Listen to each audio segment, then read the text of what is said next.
Kembali lagi di Cerita Cinta Channel. Jangan lupa like, comment, and subscribe ya. Terima kasih. Hati yang tak bisa dibeli episode 16. Sesampai di mobil, situasi juga masih hening. Bening tak mau membuka percakapan bila tak diajak bicara. Sampai akhirnya suara Gara memecah keheningan itu. "Bening, bagaimana kabar keluargamu?" tanya Gara sambil terus menyetir. Bening tak langsung menjawab.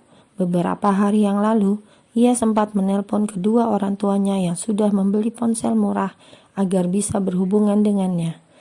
Mereka baik-baik saja. Kondisi Dewi adiknya pun sudah semakin membaik. Hanya saja, Bening sempat sedih karena musim penghujan di Banjar membuat sawah jadi terendam.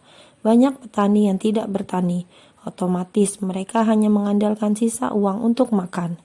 Bening juga sedih sebab kontrakan mereka sering bocor ketika hujan deras melanda.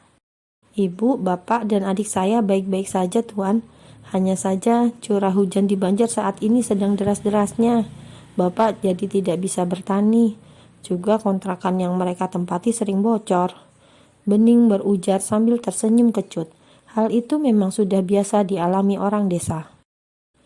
"Kau ingin sekali mengembalikan rumah serta sawah keluargamu?" tanya Gara lagi. Bening tanpa berpikir lagi langsung mengangguk.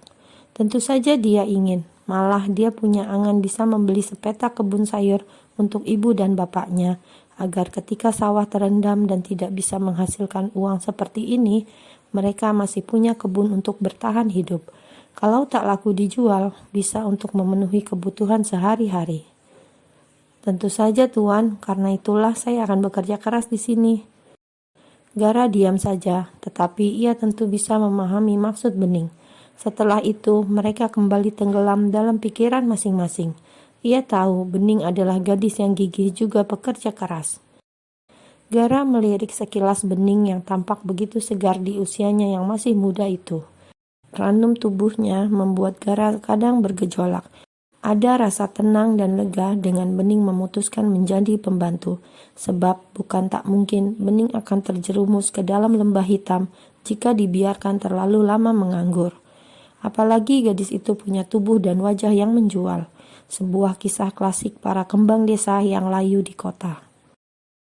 Mereka kemudian sampai di rumah Gara. Hampir malam saat mereka tiba. Gara segera menghidupkan lampu. Bening membawa barang belanjaan satu persatu ke dalam.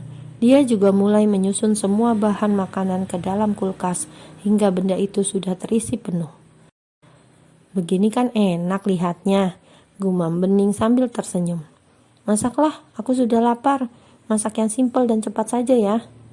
"Baik Tuan, Tuan beristirahatlah dulu." Gara mengangguk.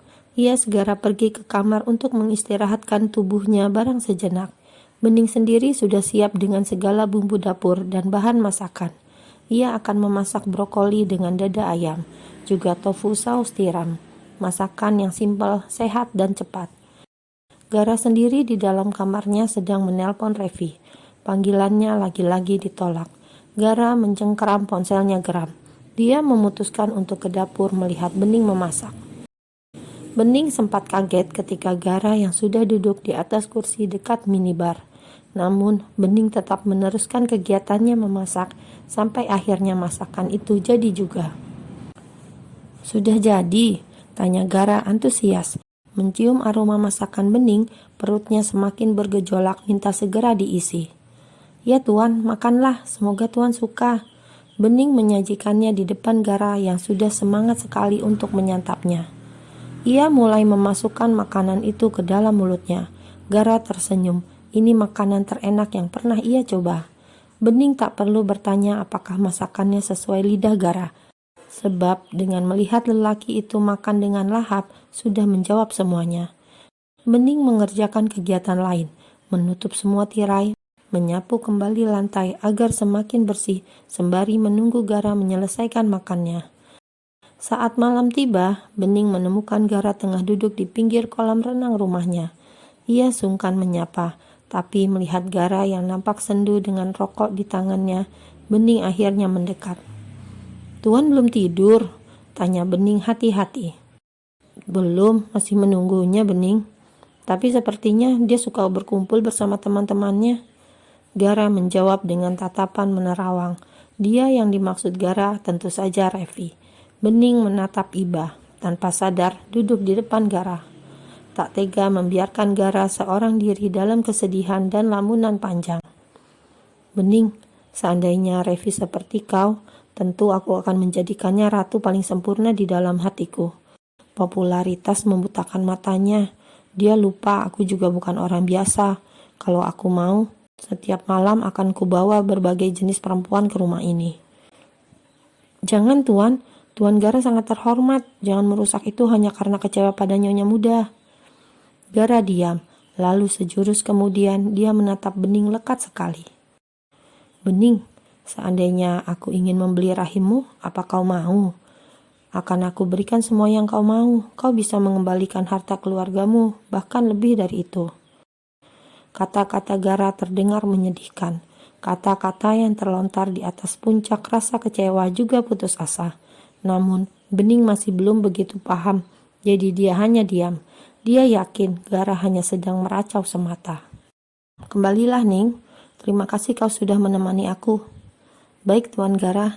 Bening berdiri, bermaksud untuk segera kembali ke kamarnya. Namun, Gara tiba-tiba memegang lengan gadis itu, membuat langkahnya terhenti lagi.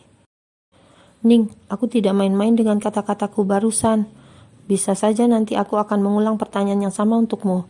Aku berharap kau mulai memikirkannya dari sekarang.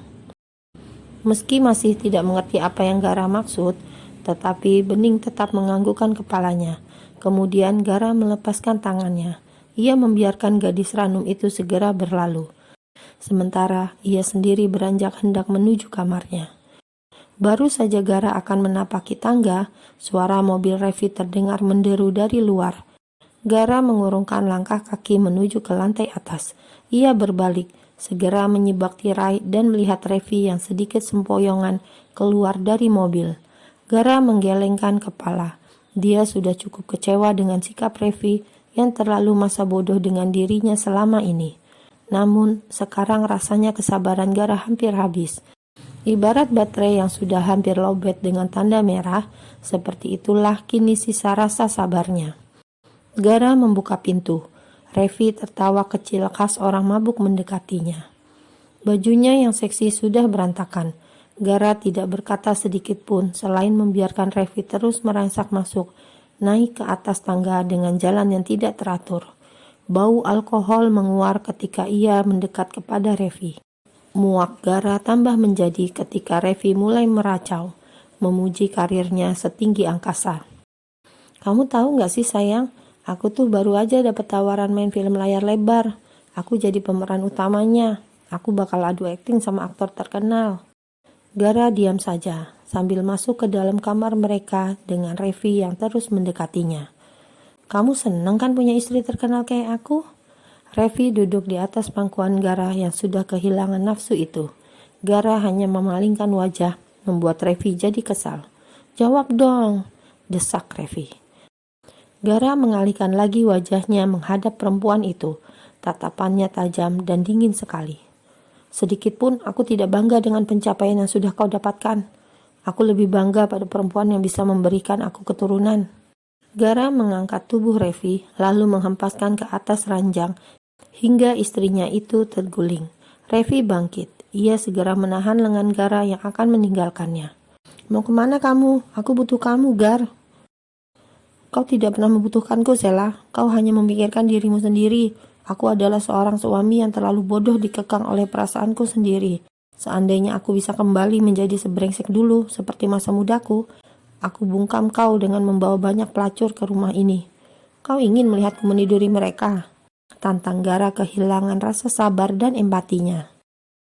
Revi membelalak, tak menyangka Gara akan mengatakan hal sekasar itu. Ia segera memeluk pinggang Gara. Ia menggeleng, ia memang serakah.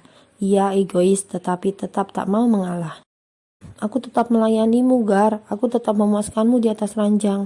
Akan sangat keterlaluan jika kau meniduri perempuan lain.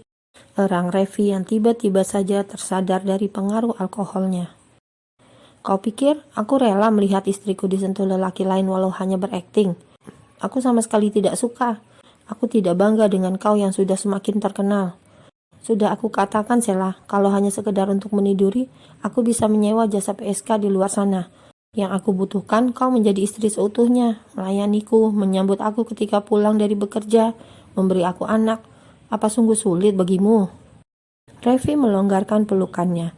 Ia menggeleng. Ia tetap kekeh dengan pendirian untuk tidak akan hamil. Bahkan ia sudah melakukan ikat rahim tanpa sepengetahuan Gara selama ini. Aku nggak bisa. Revi memandang Gara dengan tatapan menantang. Gara tersenyum sinis, lalu ia menghempaskan lengan perempuan itu hingga sepenuhnya terlepas dari pinggangnya sendiri. Perempuan yang tengah terduduk itu hanya bisa diam dengan pertahanannya. Makanya jangan salahkan aku memintanya dari perempuan lain. Jangan pernah ada penyesalan, Sheila. Ketika aku sudah menemukan perempuan yang mau mengandung anakku, bukan tak mungkin suatu saat aku tidak lagi mengharap benihku lahir dari rahimmu. Baiklah, kalau kau ingin kehidupan yang seperti ini, aku sudah cukup paham dengan dirimu. Persiapkan saja dirimu untuk menerima semua keputusanku. Gara kemudian berlalu meninggalkan Revi seorang diri di kamar yang lantas termenung. Revi masih berusaha meyakinkan diri bahwa Gara tidak akan pernah serius dengan ancamannya seperti yang sudah-sudah. Dia tahu persis lelaki itu sangat mencintainya. Tidak mungkin Gara akan serius dengan perkataannya barusan. Semua hanya gertak sambal agar Revi meninggalkan dunia hiburan yang sudah membesarkan namanya itu. Sayangnya, Revi tidak pernah memahami Gara seutuhnya. Dia adalah singa jantan yang selama ini tertidur dan membiarkan betinanya memburu. Revi tidak pernah paham, singa garang itu sudah terbangun dari penantiannya yang panjang. Dia siap mencari betina yang lain. Gara memandang sebentar pintu kamar bening yang tertutup. Dia tidak melakukan apapun selain memandangi pintu itu. Lalu beranjak lagi ke sofa ruang tengah untuk tidur. Gara hanya paham, dia sudah menemukan perempuan itu. Sosok belia yang ranum yang sudah membuatnya mantap untuk menduakan Revi, istrinya. Aku akan menemui Mama dan Papa besok.